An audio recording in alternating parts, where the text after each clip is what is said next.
А участники акции «Мы вместе» в Коми передали более 6 тысяч средств индивидуальной защиты сельским медикам Сыктывдинского района.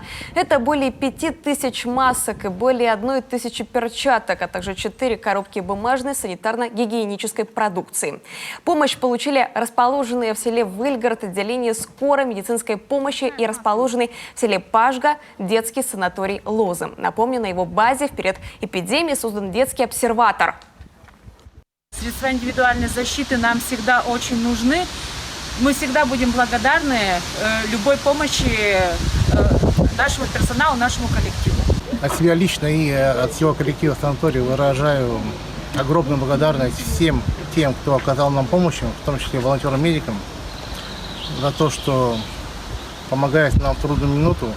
Все то, что поставлено, оно пойдет, конечно, на пользу, прежде всего для защиты персонала, для будущих наших пациентов. Средства индивидуальной защиты поступают в республику по линии единого волонтерского штаба акции «Мы вместе». Основную помощь на безвозмездной основе оказывает предпринимательское сообщество России. С начала акции взаимопомощи активисты ОНФ в Коми и волонтеры передали медикам десятки тысяч защитных костюмов, экранов, масок, перчаток, антисептиков и бумажных санитарно-гигиенических изделий. Помощь сельским медикам для Народного фронта в Коми – один из приоритетов акции взаимопомощи. Общественники отмечают, они и дальше продолжат оказывать помощь, чтобы после улучшения ситуации и смягчения ограничительных мер инфекция не возвратилась. И прямо сейчас на прямой связи с нашей студией региональный штаб ОНФ и моя коллега Евгения Кладкевич. Евгения, вам слово. Да, Анна, здравствуйте. Добрый вечер, дорогие телезрители. Действительно, прямо сейчас мы находимся в региональном штабе ОНФ.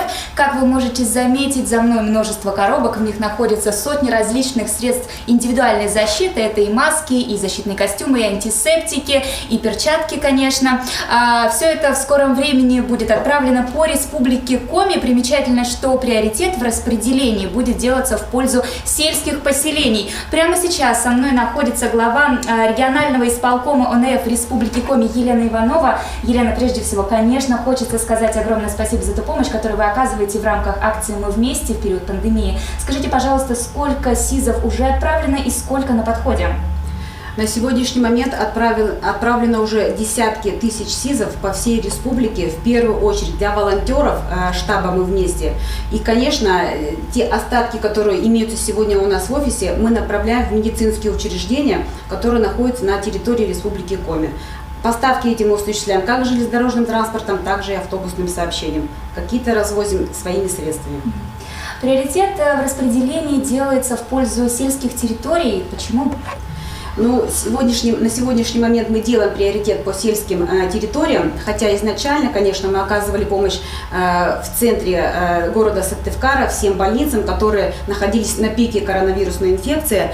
А на сегодняшний момент сельским учреждениям тяжелее вдвойне, потому что много труднодоступных населенных пунктов, необходимо выезжать медицинским работникам. И поступали к нам сигналы о том, что требуется дополнительная помощь. Я знаю, что Министерство здравоохранения реагирует на все сигналы и тоже оперативно работает над тем, чтобы вовремя была осуществлена помощь медицинским учреждениям, но помощь волонтерского штаба оценивается со стороны медицинских организаций также положительно. Не секрет, что в рамках акции «Мы вместе» вы помогаете не только средствами индивидуальной защиты, деятельность ваша гораздо шире. И расскажите об этом подробнее. Основная деятельность волонтерского штаба, она направлена на реализацию звонков, которые поступали на горячую линию. Конечно, это помощь волонтеров, неравнодушных граждан, которые реагировали на эти звонки и доставляли продукты питания пенсионерам, маломобильным гражданам. Кроме этого, предпринимательское сообщество не осталось в стороне от той ситуации, которая сложилась сегодня в нашей стране. Они оказывали помощь в виде предоставления бесплатных обедов, пекли пироги, изготавливали суши. И волонтеры штаба «Мы вместе» также осуществляли доставку этой помощи медикам, которые находились на пике пандемии в своих медицинских организациях. Спасибо вам, Елена. Помощь действительно очень важная и нужная. Надеемся, что деятельность ваша в данном направлении продолжится. Желаем вам в этом удачи. Ну а я передаю слово Ане. Спасибо, Евгения. Сейчас к другим новостям.